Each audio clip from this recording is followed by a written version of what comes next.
Chapter 13. The Quality of Being Resonant. If Grayson had anyone to thank or blame for becoming the Toll, it was Curate Mendoza. He had been key in shaping Grayson's new image. Yes, it had been Grayson's idea to go public and let the world know he still had a connection to the Thunderhead. But it was Mendoza who finessed the reveal. The man was a skilled strategist. Before souring on eternal life and becoming a Tonus curate, he had worked in marketing for a soft drink company.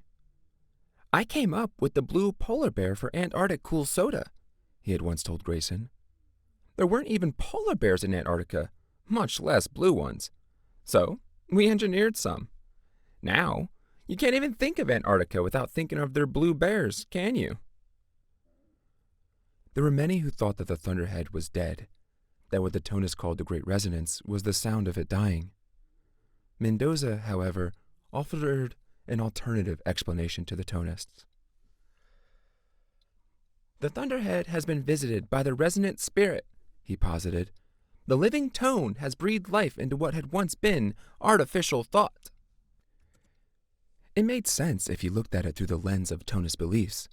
The Thunderhead, all cold, hard science, had been transformed into something greater by the living tone.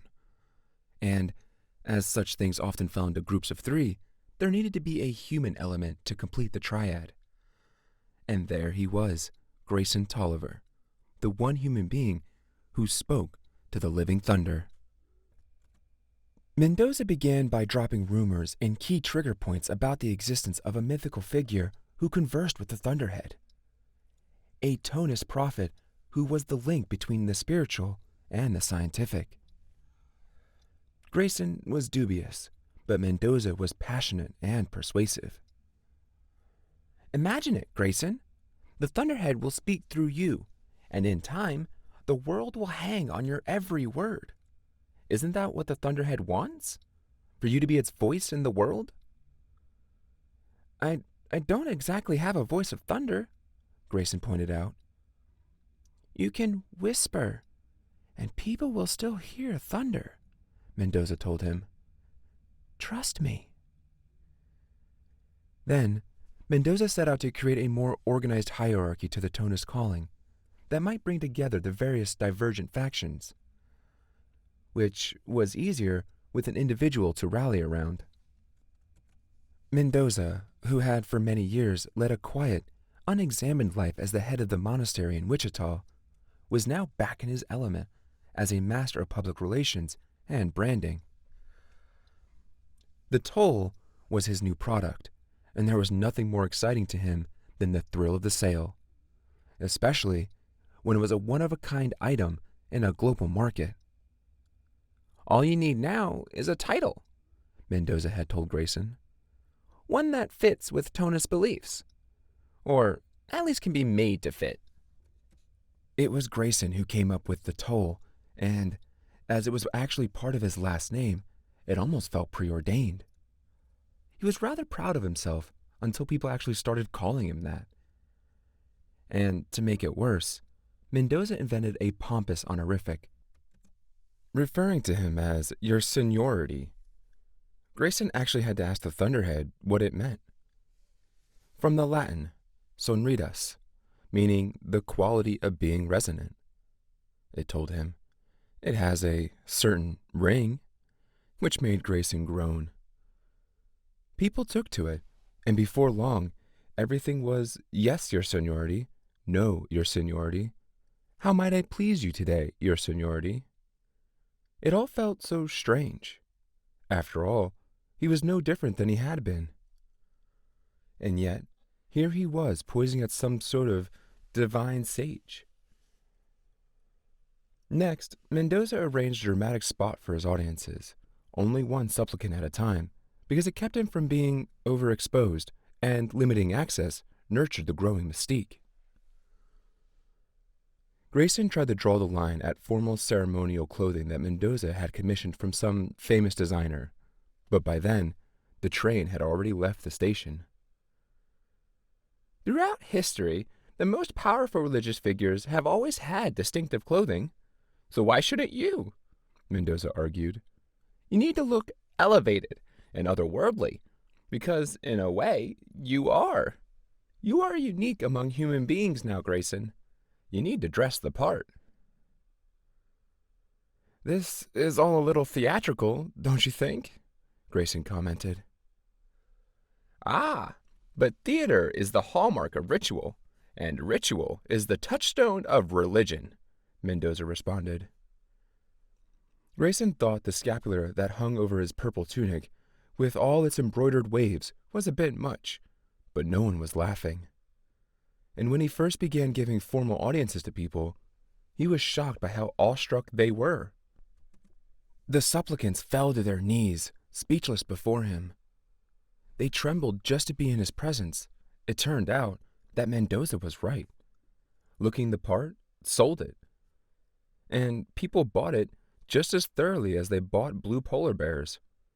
And so, with his legend growing, Grayson Tolliver spent his days as his seniority, the toll, consoling desperate, starstruck people and passing along wise advice from the Thunderhead. Except, of course, when he made shit up. You lied to him, the Thunderhead said to Grayson after his audience with the artist. I never suggested that he paint in unsanctioned places, or that he would find fulfillment in doing so. Grayson shrugged. You never said he wouldn't. The information I gave you about his life was to prove your authenticity. By lying to him, you undermined that. I wasn't lying. I was giving him advice. Yet, you didn't wait for my input. Why? Grayson leaned back in his chair. You know me better than anyone. In fact, you know everyone better than anyone, and you can't figure out why I did it? I can, the Thunderhead said a bit pedantically. But you may want to clarify it for yourself. Grayson laughed. Okay, then. The curates see themselves as my handlers. You see me as your mouthpiece in the world. I see you as much more than that, Grayson. Do you? Because if you did, you'd allow me to have an opinion. You'd allow me to contribute. And the advice I gave today was my way of contributing. I see. Have I clarified that for myself sufficiently? Indeed, you have. And was my suggestion to him a good one? The Thunderhead paused. I will concede that giving him freedom and artistic license outside of structured boundaries may help him find fulfillment. So yes, your suggestion was a good one. So there you go. Maybe you'll start allowing me to contribute a little bit more. Grayson, said the Thunderhead. He sighed, certain that the Thunderhead was going to give him some sort of patient, long-suffering lecture for daring to have opinions. But instead, what the Thunderhead said surprised him. I know this hasn't been easy. I marvel at how you've grown into this position you've been thrust into. I marvel at how you've grown, period.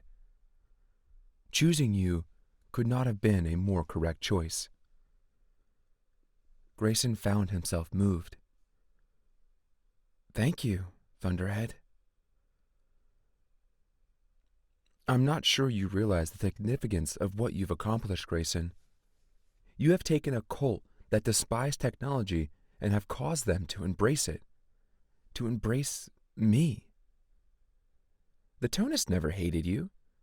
They hate scythes. They were on the fence about you. But now you fit within their dogma. The tone, the toll, and the thunder. Yes, the Tonists do so love their alliteration. Be careful, Grayson warned, or they'll start building temples to you and cutting out hearts in your name.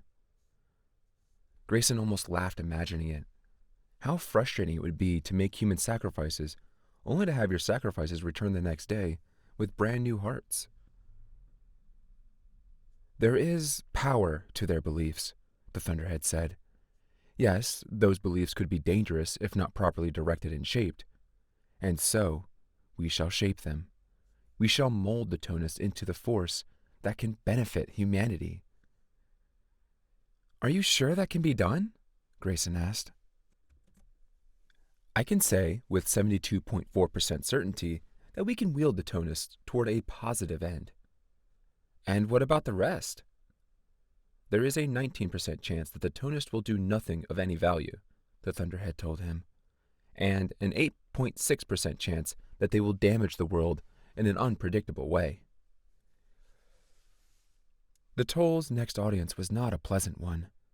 At first, there were just a few extremist zealots coming to him for an audience, but now it seemed to be a daily occurrence. They found ways of twisting Tonist teachings as well as misinterpreting every little thing Grayson said or did. The toll rising early did not mean people should be punished for sleeping late. His eating eggs did not imply a fertility rite was called for. And a day of quiet brooding did not mean a permanent vow of silence was required. Tonists wanted so desperately to believe in something that the things they chose to believe were sometimes absurd, other times naive, and when it came to zealots, downright terrifying. Today's extreme believer was emaciated, as if he had been on a hunger strike and had a crazed look in his eyes. He spoke about ridding the world of almonds, and all because Grayson once mentioned in passing that he didn't care for them. Apparently, the wrong ears heard and spread the word. It turns out that wasn't the only scheme the man had. We must strike terror into the cold hearts of scythes, so they submit to you, the zealot said. With your blessing, I will burn them one by one, just as the rebel Scythe Lucifer. No, absolutely not. The last thing Grayson wanted to do was antagonize scythes. As long as he didn't get in their way, they didn't bother him, and it needed to stay that way. Grayson rose from behind his chair and stared the man down. There won't be any killing in my name. But there must be. The tone sings to my heart and tells me so. Get out of here, Grayson demanded. You don't serve the tone or the thunder, and you definitely don't serve me. The man's shock turned to contrition. He folded as if under some heavy weight. I'm sorry if I have offended you, your seniority. What can I do to earn your favor? Nothing, Grayson said. Do nothing. That will make me happy. The zealot retreated, bowing as he walked away. As far as Grayson was concerned, he couldn't leave fast enough. The Thunderhead approved of how he had dealt with the zealot. There have always been and will always be those who exist on the fringe of reason, the Thunderhead told Grayson. They must be set straight, early and often. If you started speaking to people again, maybe they wouldn't behave so desperately, Grayson dared to suggest. I realize that, but a modicum of desperation is not a bad thing if it leads to productive soul-searching. Yeah, I know. The human race must face the consequences of its collective actions. It's what the Thunderhead always told him about its silence. More than that, Grayson. Humankind must be pushed out of its nest if it's ever to grow beyond its current state. Some birds that get pushed out of the nest just die, Grayson pointed out.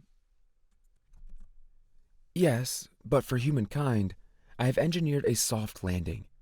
It will be painful for a while, but it will build global character. Painful for them or for you? Both. But my pain must not prevent me from doing the right thing. And although Grayson trusted the Thunderhead, he kept finding himself coming back to the odds. An 8% chance the Tonist will damage the world. Maybe the Thunderhead was okay with those odds, but Grayson found them troubling.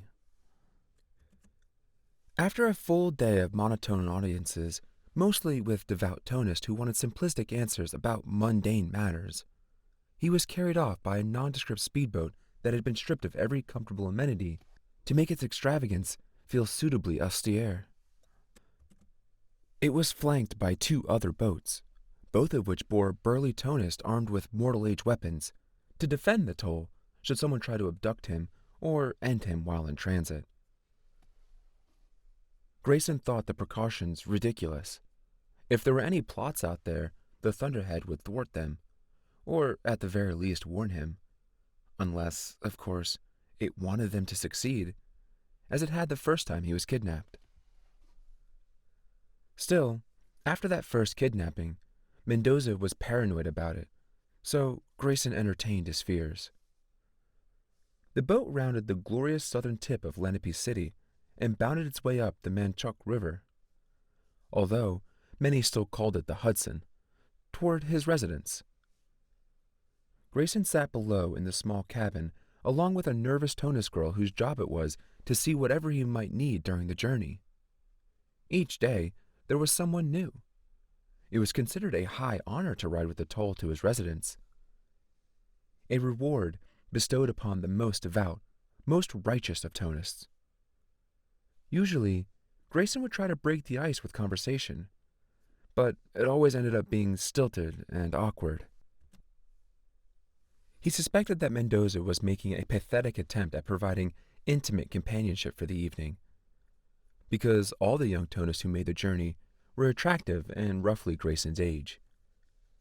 If that was Mendoza's aim, it failed, because Grayson never made a single advance, even when he might have felt inclined. It would have been the sort of hypocrisy he could not abide. How could Grayson be their spiritual leader if he took advantage of the position?